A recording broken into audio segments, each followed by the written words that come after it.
जगदीश्वराला आपल्या सोन किरणांनी अभिषेक घालून सूर्यही राजसदरेवर नजर रोखून बसला असेल. सोन्याच्या परडीमध्ये काठोकाठ भरलेला भंडारा असं म्हणतात उधळण्याची प्रतीक्षा करत असेल.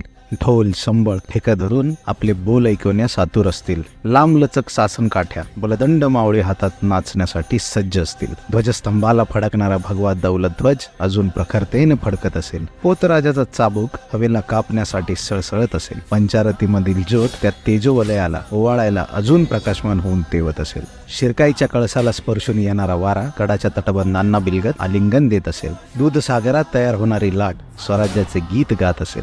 सह्याद्रीच्या अंगा खांद्यावर उभे असलेले सगळे दुर्गरत्न दुर्गेश्वराच्या रोखाने पाहत असतील.